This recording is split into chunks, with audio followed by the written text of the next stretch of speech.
Bon alors Mathieu, qu'est-ce qui se passe? C'est compliqué. Le moteur a cassé.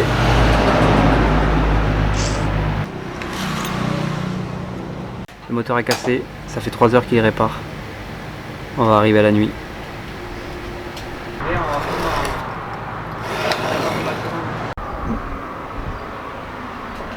Est-ce que ça sent ça? Ça sent quoi? Ça sent qu'il va falloir trouver un hôtel dans le coin. Donc effectivement, on a été obligé de prendre un hôtel car la panne était vraiment très grosse et du coup il a mis plus de 10 heures pour réparer la moto. Et on a un peu galéré pour trouver un hôtel en plus qu'on était en pleine campagne. Mais bon voilà. Donc cette panne elle nous embête mais en même temps ça nous dérange pas tant que ça fait partie un peu du charme du Vietnam et du road trip. Voilà. Et on commence à être un peu habitué aux problèmes avec ces motos vietnamiennes. Pas toujours fiables. Ouais. Et du coup après on est parti dans la magnifique région de Phong Nha. Et ouais. C'était vraiment notre coup de cœur, donc on était un peu pressés d'y aller. Et, voilà. Et c'est à voir absolument. En tout cas pour moi, si on va au Vietnam, si on aime la nature, c'est à voir. En général, quand on va à Phong Nha Ke Bang, on y va pour les grottes. C'est pour ça que c'est connu. Il y en a plus de 300 sur tout le parc national. Et elles sont mondialement connues et c'est là où on trouve la plus grande grotte du monde, Hang Son Doon, si je le prononce bien. Il fait 200 mètres de haut, 9 km de long. Et ils ont estimé qu'ils pourraient faire rentrer à l'intérieur un immeuble de 40 étages. Le parc est aussi particulièrement connu parce qu'il y a beaucoup de rivières souterraines qui traversent toutes ces grottes, dont celle qu'on a prise pour rentrer dans la grotte de Phong Nha, dont le parc tire son nom, Phong Nha Cave.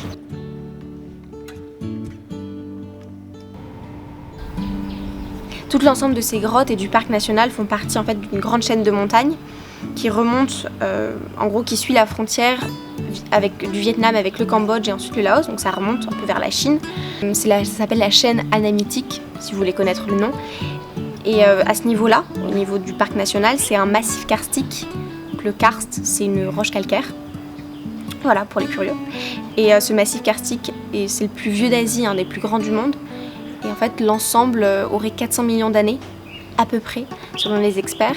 Donc ils ont estimé que toutes ces grottes-là, qu'on a pu voir, auraient entre 300 et 400 millions d'années.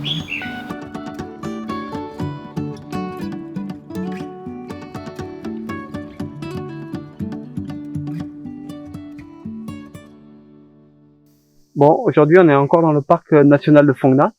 Ouais. On va visiter une cave. La Paradise Cave. Paradise Cave. Ici ça s'est un peu tendu par rapport au virus, mais bon, rien de grave, mais on est contrôlé partout, ouais. À chaque fois il faut remplir des documents. Ils prennent la température. Voilà. Et ils te font porter des masques. Pour l'instant là où on est, rien de très grave, mais non, ça se tend un peu dans le pays. On sent qu'il y a vachement moins de touristes qu'avant. Ouais. Il y a quasiment personne et apparemment ça devient très strict parce que ils ont du mal à gérer l'épidémie. Enfin, ils n'ont pas les moyens médicaux de gérer une grosse épidémie.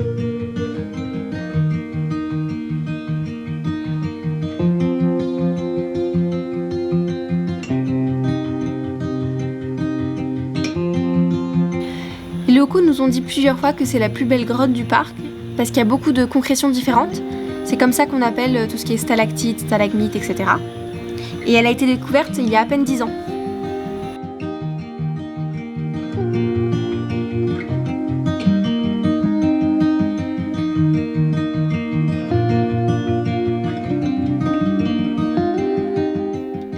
Donc en fait dans cette cave, dans cette grotte, on voit des stalactites. Et c'est Mathieu, le stalactite. Celles qui partent du plafond, les stalagmites, celles qui partent du sol. Petites tombent, montent. C'est des gouttes qui tombent au fur et à mesure, ça se forme, ça se forme. Et en fait, les stalagmites qui montent, ça se forme avec, pareil, en fait, c'est des gouttes d'eau qui vont taper à chaque fois au même endroit. Des siècles. Au bout d'un moment, il y a l'eau qui forme un tube et ça se calcifie. Ça crée du calcaire. La forme la stalagmite. Et ce qui donne, c'est magnifique. Une grotte. Ouais, c'est impressionnant. Et ça met des millions d'années. Ah ouais. Là, on n'a pas les dates exactes pour celle-ci. Pas trop d'infos. Celle qu'on a déjà faite en France, souvent c'est des millénaires, c'est impressionnant. On chuchote pour pas casser l'ambiance du lieu, mais il y en a, ils s'en foutent. Les Vietnamiens crient. Donc en fait, là-bas, vous pouvez voir une stalactite qui est en train de se former, qui tombe du plafond. C'est le premier stade.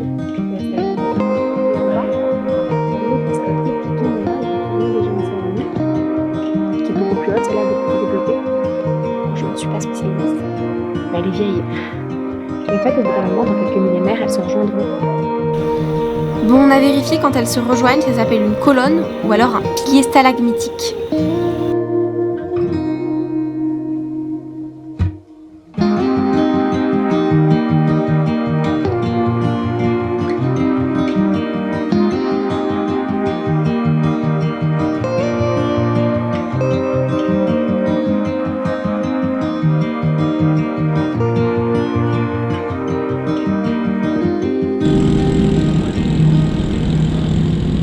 Après la visite des caves, il faisait à peu près 40 degrés.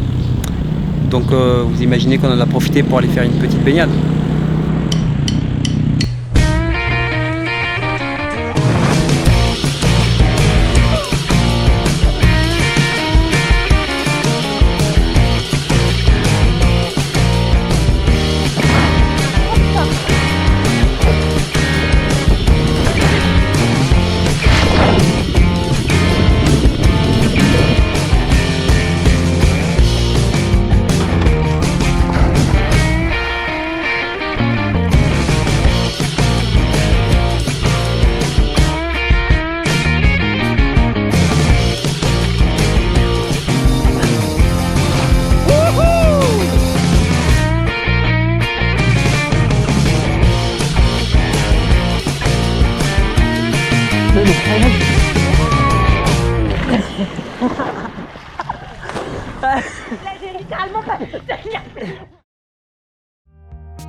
Direction Laos.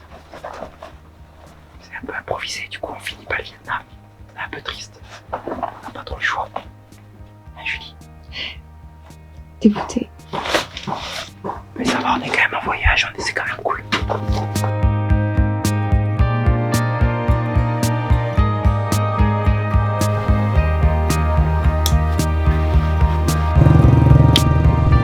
Bon Julie. Au départ, on change de pays.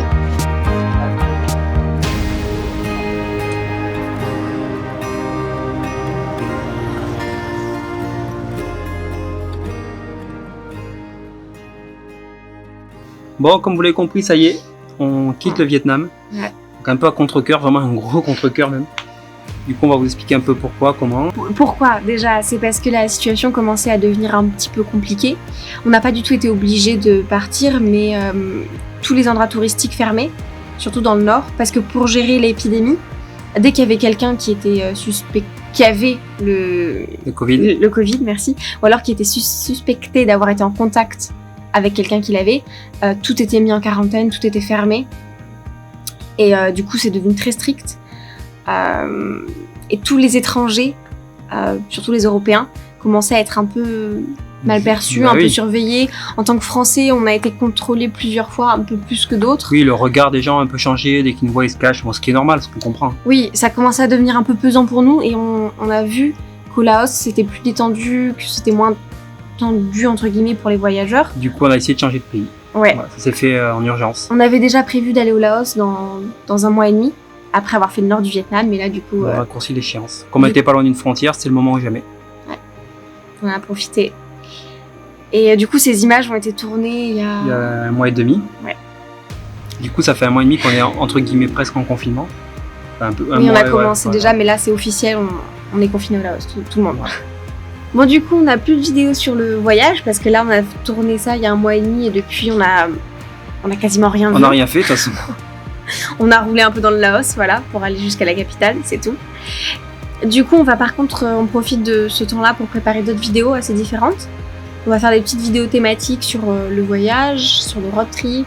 Oui, puis on apprend toujours le montage aussi, hein. On apprend un peu parce qu'on est... Oui, on a pas grand-chose. Hein. Faut bosser, quoi, sur plein de choses. Il y a du boulot. Et on va faire des vidéos aussi un peu plus sur la culture, sur la vie au Vietnam, les gens, tout ça.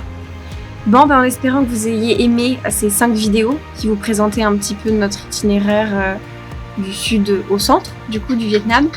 Donc, retrouvez-nous très bientôt pour une prochaine vidéo.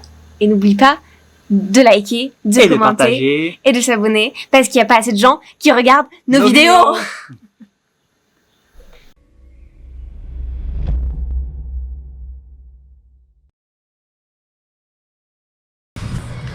Bras tendu, lâche pas, lâche pas.